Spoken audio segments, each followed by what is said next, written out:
You understand. So the first one is Rafał with talk nonviolent communication, how my kids made me better IT guy.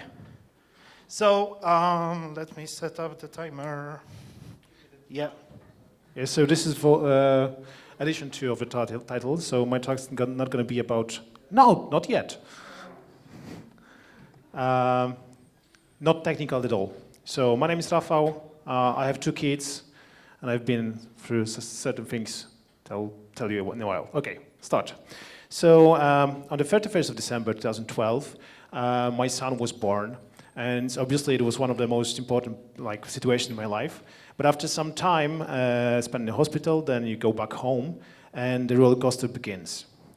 So basically, at the beginning, it's kind of easy. It's just a maintenance mode. You just feed, change diaper, put to sleep, and and forget that you need sleeping as well. Then, after some time, your kid becomes more responsive, which means actually that the true nature of this human being is revealed. So my kid apparently appeared to be a very demanding one. So no sleeping, loads of requirements for entertainment, and actually had strong opinions on everything. So simply explaining that he shouldn't do something didn't work. You obviously seen this kind of photos where the kids are lying on the ground and crying, and because of certain situation. In this case, he just got upset because his gloves doesn't match his jacket, or does match his jacket. So I've been there, done that. So I started looking for solutions. I came through a few different theories, and I found this book, Siblings Throughout Rivalry, very impactful and actually explained a lot to me. Because apparently these little human beings are not the sneaky bastard that want to treat you to buy another bar of chocolate, but actually they cannot hold their emotions about their needs. So that's why they're crying. It's very annoying way of communication, but this is the only way they can handle that. And actually this book is full of this kind of different comics, and these comics show what type of communication can lead into harmful and stressful communication, and what we can improve to make it more understandable and to avoid stressful situations. And actually, if you take into account if everyone's individual needs, you get more into the peaceful communication. So then I realized that if you take these comics, but change the context a little bit and make it relate to your working situations, the actual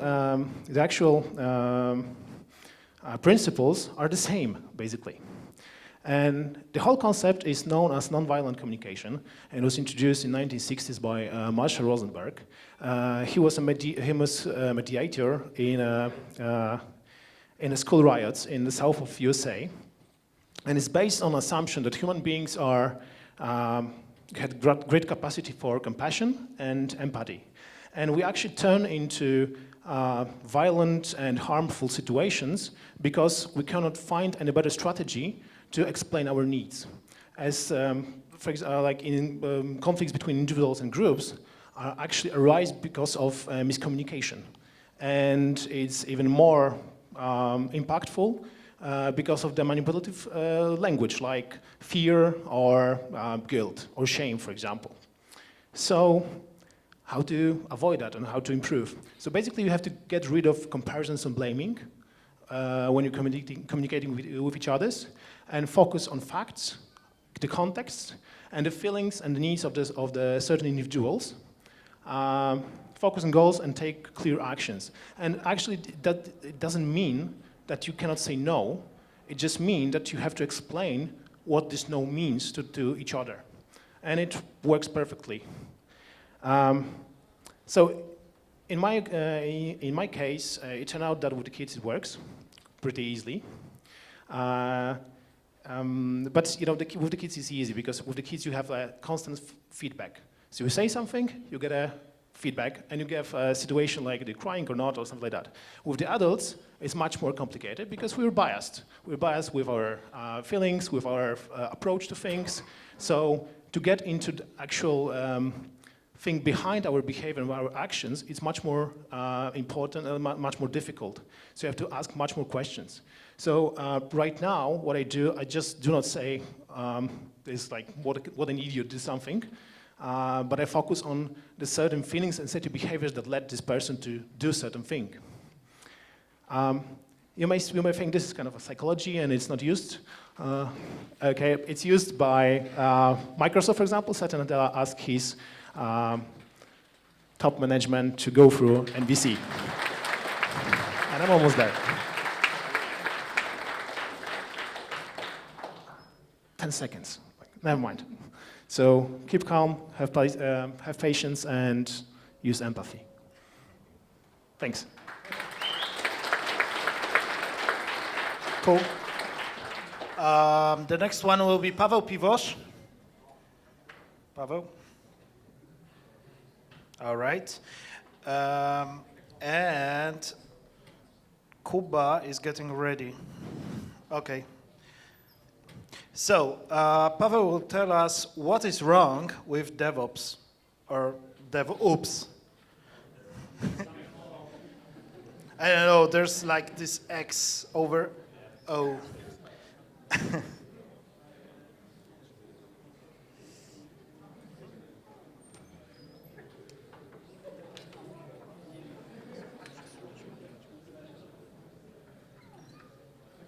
By the way, Rafał is with DevOpsDays since the very beginning, right? You've been to every DevOpsDays in Warsaw. Not every. So almost. And he was opening the conference for you. Almost every time.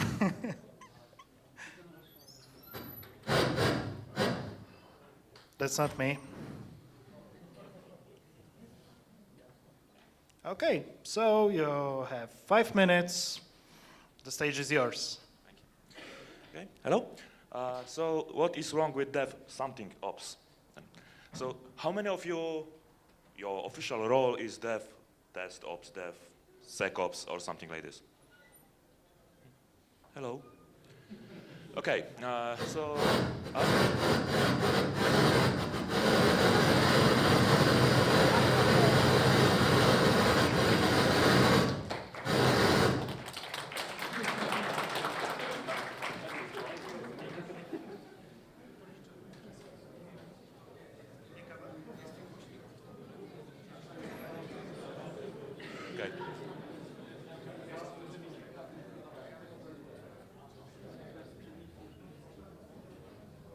Hello?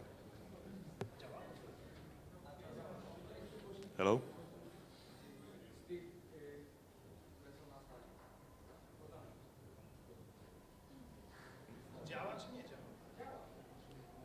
Działa? Działa. Dobra. No to już wiecie, mam ponad 20 lat doświadczenia w IT i widziałem już wiele rzeczy, nawet jeżeli chodzi o DevOps. Więc... Okay, sorry. So, as you see, I have 20 years of experience, over 20 years of experience, and I saw too much here. So basically, this is my hobbies, and I'm not driving trains. I'm taking pictures of trains. What is DevOps? Basically, some say that's this tool set. Well, okay, good for them. But for me, it means mindset. Mindset with a couple of parts: culture, improvement, collaboration, and learning. So all of those 4 elements are parts of DevOps mindset.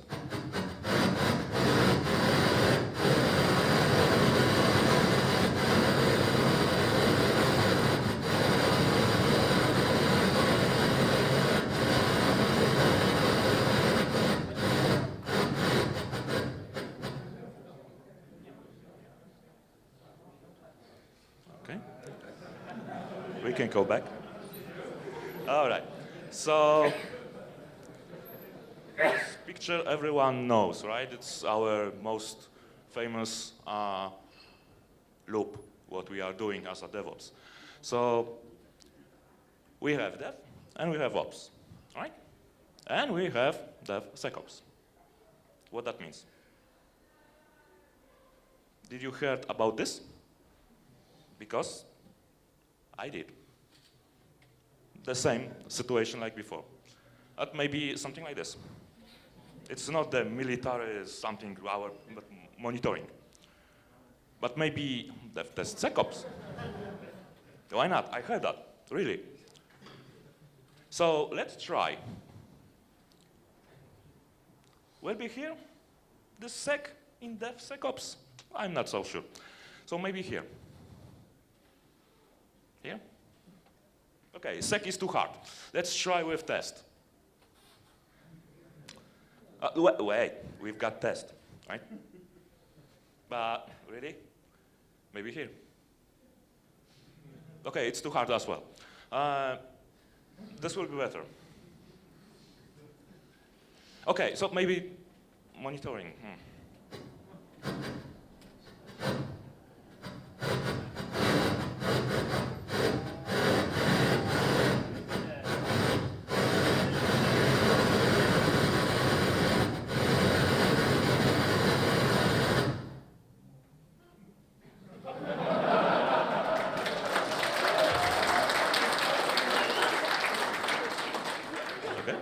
It is working? Working.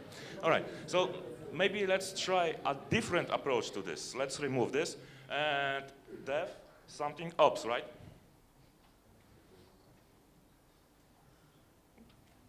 Better? Seriously? I'm not so sure. So maybe something like this. But okay, this is something a little bit too hard to even say, so let's go differently. Did you heard about that? Yeah. Because I did. Really? And that's great. That's perfect. So, did you miss something here? Because I believe we did. Let's look on this loop again. This is where the sec in DevOps is. The same for test. The same for monitoring. All of those elements should be some kind of umbrella or the whole process of DevOps. Okay? So that's why I've created something what I'm calling DevOps protospace. And these are the parts of what I said before: the sec, DevSecOps, DevOps, DevQAOps, etc., etc. And this is DevOps. For me, of course. If this topic is what I said controversial to you, that's great. Let's talk after this on open space about this. And you can tell me why I have right here. Thank you.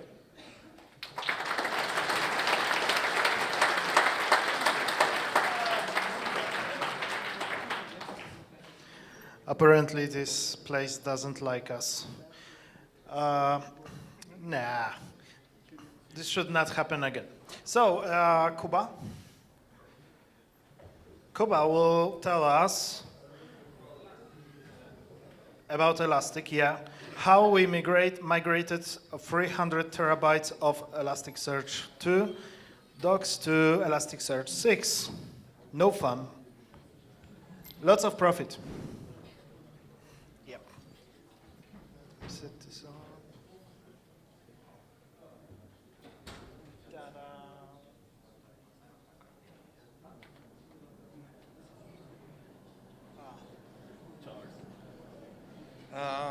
Hi, my name is Jakub Barć. I work for SignalFX. Actually, not anymore. We just got bought up by Splunk, hence the new name here. So I don't have any slides, quite frankly, because I didn't plan to go and do any talk. I just arrived pretty late at the conference and said, hey, why not just brag about something?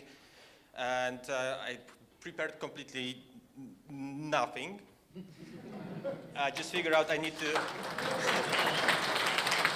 I just figured I need to practice my speech skills because, I heard that if you're IT, you have beards and very controversial ideas about taxes, then you can become a president. So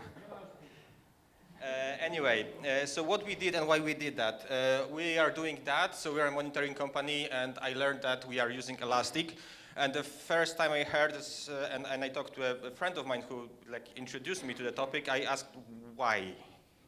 Because we have absolutely no need for that. Apparently, when we were super small and we had about 10 of these, not 700, that seemed to be a good idea. We started with Elasticsearch 2. At some point, we had about, as mentioned before, sorry, that's the index size. No, sorry, that's actually in gigabytes. We had about almost 300 terabytes of data running Elasticsearch 2. Problem with Elasticsearch 2 is, well, if you get a query from a customer and you don't check what the query does with your Elasticsearch cluster, it will peg your CPU, and all you can do is just open the popcorn and watch, and just okay, this time it's 5 minutes or 20 minutes, and we can do absolutely nothing about it. Hence, the idea was, cool, let's migrate that 300 terabytes of data to Elasticsearch 6. How do you do that if you only have one copy of data and you cannot migrate from Elasticsearch 2 to 6? Only you can do until the version 5, then all you can do is reindex. So, well, let's reindex that, let's do that in place, and let's make sure that nothing happens in the meantime. So how did we do that? What we do is we already had a tool to extract some data from a common index to give our special customers, luckily you cannot decipher that, neither can I, places in their own clusters. So what you do, and providing that you still have the data, the original data in Elastic, the entire source, what we did is whenever something would index something to a cluster, it would tag it with a version, say version 0, 1, 2, and keep incrementing that. At some point, when we start migrating, we bump the version, and we migrate everything with version, say we start with version X, go to X plus 1, everything that has this ID, we call it char ID, less than or equal than X, we just copied it over. Then what we do is we bump the index again, and then start writing data to both of these clusters at the same time, which leaves us only with this one particular moment between we started and between we kind of asked our systems to write to both Elasticsearch clusters at the same time. We migrate this as well, and then we compare if we had all the same data as we had.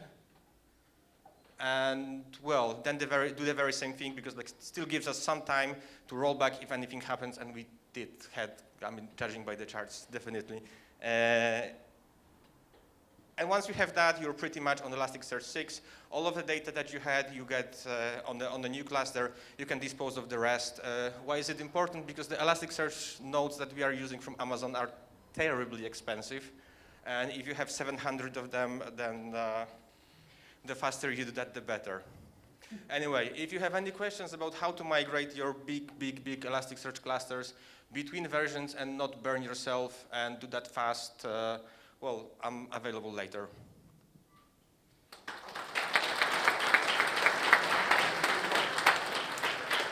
Thank you. Maybe at open spaces. Yeah. All right, so now Emra. Some done, I think. And this will be a topic less ops with serverless, but how less? And the next one will be Infrastructure as Code by Sebastian G. So get ready. Yeah. And since we have a few seconds, I'd like to remind you that we still have 5 topics for tomorrow, and we can squeeze in up to 8. So still 3 slots left for tomorrow. So if you'd like to show something, because I know Kuba was ad hoc in here. He just thought, I got an idea, so maybe I will show something up. So maybe if you would like to show something, so tomorrow you can. So still this board will be in the foyer. All right, so it's your time. Thank you. Hey, it's me again. So the chaos person from the morning. I just created everything that happened. I will talk now about how you can adapt your skills with the serverless and how serverless change the DevOps. So what's serverless? Serverless is kind of a computational model which is working for that. You are not worried about the underlying infrastructure, and it's attracting because it's pay-per-use and it automatically scales to the heavy traffic. And please, let's not make this joke serverless has servers behind, because like serverless is serverless because, not because that there are servers behind, but because you don't care about them. So you have more important stuff that you need to care, which is actually the focus, the value that you provide to your customers. And it is actually the only one that matters in any company. But in any case, with serverless as well, you still have a system which can actually fail very badly. For this reason, you still need to do some operations job. And I deny that this no-ops approach with serverless. So let's talk about kind of a bit history about this. At first, there was siloed dev and ops, and it was creating an process-oriented wars in organization, and that's why we invented DevOps with the cloud-native tools, right? So when it becomes like cloud-native, and devs started to gain some ops skills to migrate and ship the real code. But the focus was still in the infrastructure. And when it becomes serverless, and like I'm not talking about serverless functions here, it can be also serverless containers, it turned out to be an app-centric application instead of infrastructure-centric. And this way, the term less ops emerged. And with this less ops, ops now has other things to do with serverless, and they are gaining dev skills to become indispensable to their team. And there are some variations of that, as the speaker before me says, that the thing DevOps, DevSecOps, but it's at the end of the day it's the same thing but with a different system. So you may think that I'm a DevOps. How can I be less of it? So this is the reason that now you're like the cloud vendor takes some of the job that you are doing previously. Like you are not patching, you are not managing the systems and the software and the servers, but you still have this knowledge and experience that can be very valuable for any software team, even with serverless. As you see, serverless tend to become like much more complicated in time, and like in order to understand it like completely, you need to have this system level knowledge that how actually a system should react. And believe me that like not many devs has this opportunity, this knowledge, sorry. So, and serverless is not about the functions itself. So in serverless, there are many resources that can actually be used in a system, and they are using asynchronously. And the events are exchanged asynchronously, and its resources are more important. And they are very problematic, because every resource has a different throttling mechanism and different retry mechanism, and it creates problems for any kind of serverless architecture. Now you have the chance of like be the factor that transforms the Charmel into Charizard in your organization. You have the opportunity to migrate your organization to serverless using your holistic approach to the system. And the health is still issue, and you are the domain expert. So like maybe you'll not get paged for every alert, but you'll still have the system level knowledge that how you can react to the problems in the production. And security problems are there to stay, because like now the serverless data security and everything is on vendor, but you still need to secure your application from application level, and that's why organizations are needing your knowledge. Instead of using metrics watching Grafana or like maybe Prometheus dashboards, you will need to learn new skills like debugging or profiling the applications, because this will be what is the important for you. And using these tools, you will make the black box white. And less ops means like more value for your organization, and it's your opportunity to provide more, contribute more for your organization. Thank you.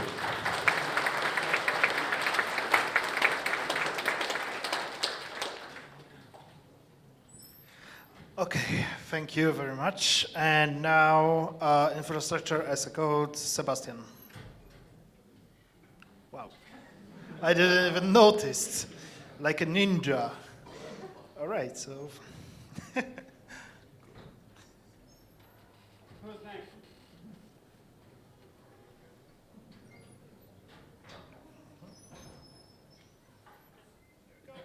Hey, okay, so this is a full talk normally, so I try to be fast on that. So infrastructure as code.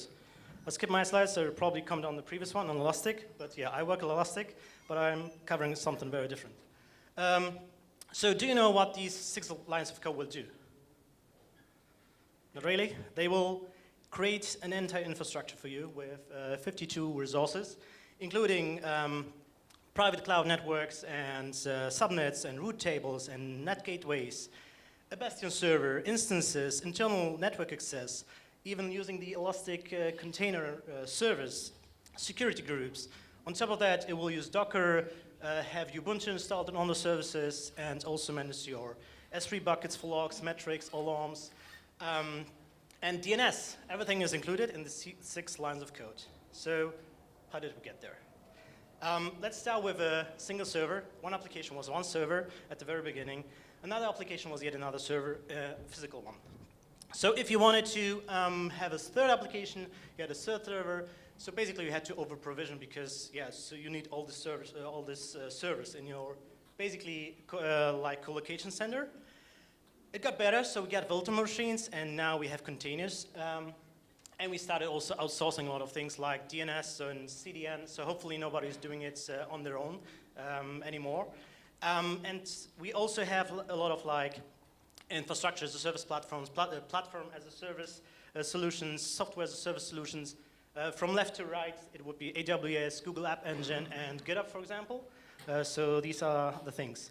So previously you had to, when you're building a data center, you had to acquire, provision, and update things, and you needed it from the vendor, DCOps, sysadmins, and DCOps again for destroying stuff. And it took like weeks, days, and days to build everything and destroy everything and reuse everything. So with cloud computing, it's a matter of seconds. So everything, acquiring, provisioning, updating is a single API call that you make. So how do you provision those resources then? And how do you manage the lifecycle, like destroying and reusing them? And also how to balance service providers. So not only AWS, but let's say DNS and everything, and yeah, everything that you also need. And then some enforced policies to make this even work. You probably want to automate it, and here comes Terraform. Who's using Terraform? Great. So this talk is not for you, it's for the others. Basically, Terraform will, that's the goal. It will provide you a single workflow with a unified view using infrastructure as code that can be iterated and changed safely, capable of complex entire applications, so multi-vendor kind of thing. And here are some examples. So I will spin up a server, which is DigitalOcean, and use a DNS provided by Cloudflare with only these few lines of code. With my own domain, all I use is install Terraform, and then do init. It will download all the providers and execute the plan. It knows everything, so it sets it up and gives me some data. Everything took like 2 seconds to complete, so I have a server and DNS configured in 2 seconds. 2 minutes left. So I can easily destroy it. Don't forget it, if you're playing around, you have to destroy it. Terraform destroys everything, hopefully not production, so keep safe. And so if you want to change things, that's the beauty of infrastructure as code. If you version it, and I hope you do, GitHub, or whatever, you can change a single line of code and it should know what should be done. So for example, with the previous one, it will know it has to upgrade my instance without deleting the DNS record, which was already there. So I hit apply and it's done. But when I want to replace the image from Ubuntu to Debian, it will know, oh, sorry, I have to destroy the instance so we get a new IP address. And it knows it automatically, so it shows me, you know what, I will destroy the instance, but then I also have to update the DNS record because it knows of the dependencies between those. And again, it was completed within, 1 second? So kind of fast. So the code is human readable and human friendly, so you can use it like in GitHub, GitLab, whatever. VCS friendly. You have the entire infrastructure as code, networks, servers, everything. I think that is outdated. There are more than 100 providers, so everything is covered with that, all clouds and most applications. And you can also do it, that's overused, but you can, for example, manage GitHub teams within infrastructure as code, or maybe it's more of like things as code, because you can cover all the APIs. Okay, so I had a demo which I can't run. There are a lot of like comments you can get from Terraform, and thank you. Thank you. Yeah, there are always one more slide, just one more. So now Misiek with D&D game, DevOps and deployments. Not that I expected.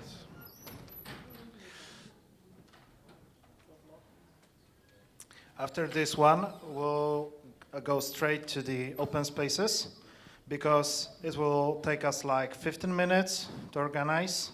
Then we'll have short break, so we can grab something to drink, to eat, and then we'll start open spaces, okay? Okay.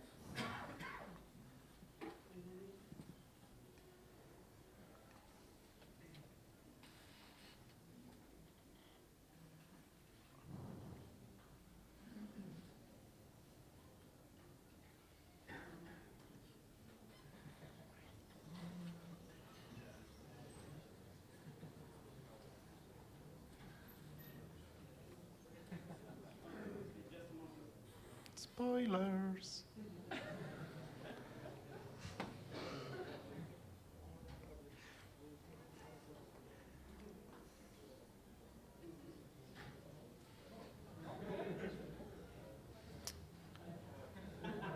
It's like 16K right now, comparing to your screen on computer.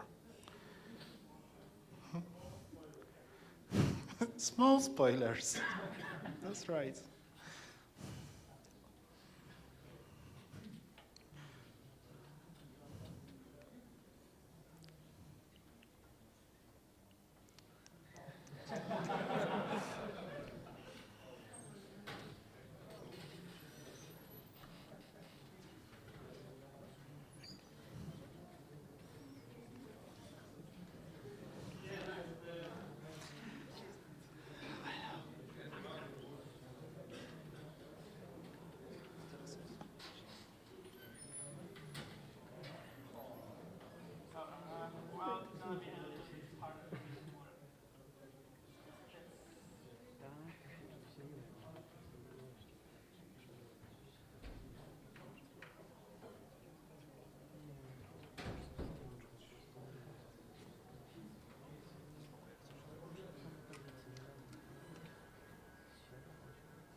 So it's going to be a short story.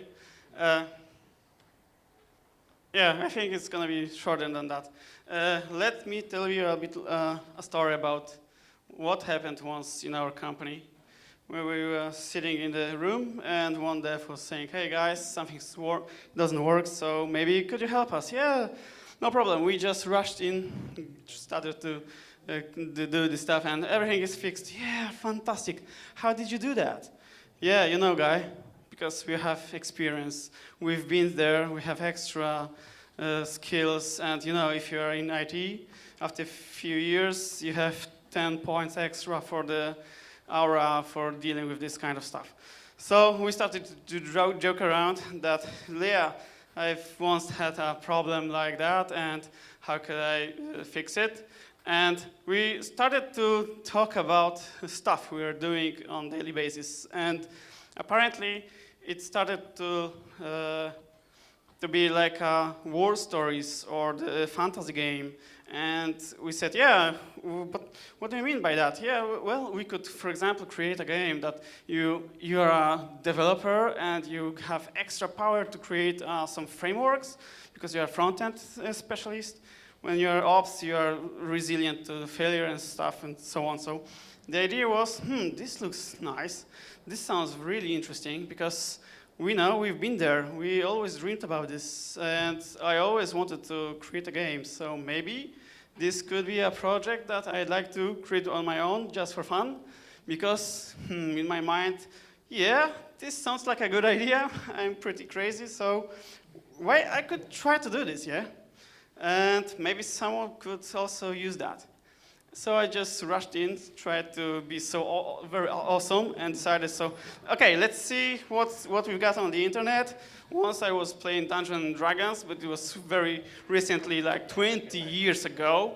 And after a moment, I just realized I have no idea what I'm doing, actually. So right now, I'm standing in here just for you and asking for help, because this is an opportunity for me to learn some stuff, to do some stuff. And maybe we could join the journey to create something like that together. The idea is that I'd like to create a project, a game, which would not be that complicated, like Dungeons and Dragons, because it's a nightmare. It's the huge world. And the idea would be just to keep it simple, fun, and run, and easy to implement for anyone. Right now on GitHub, I created a repo with some ideas. Unfortunately, because of lack of time, I had some problems with that. But right now, I'm investigating if anyone could, for example, share their own story with that. Because maybe you have a unicorn in your history. Maybe you could help to create, for example, new stories, create characters, or, for example, share your very interesting bruises you gained in your IT or non-IT history. This could be really interesting.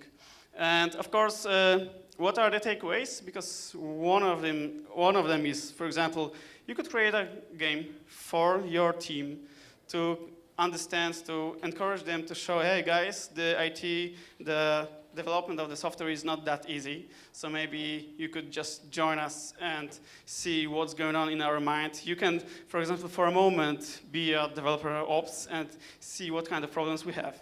And we could, for example, as a takeaway, get a very fast moving forward idea how to migrate to our fantastic wonderland into the cloud.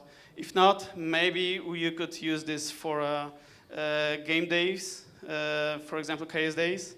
I know that some companies are handling that. So maybe you could, for example, share scenarios and use them in real use cases. If you know there are frameworks for that. So maybe, yeah, I encourage you to join us. And finally, I hope this could be especially useful for the teams to strengthen their cooperation, because we are not skeletons. We are real working humans, and maybe we love kittens. Thank you very much for your attention.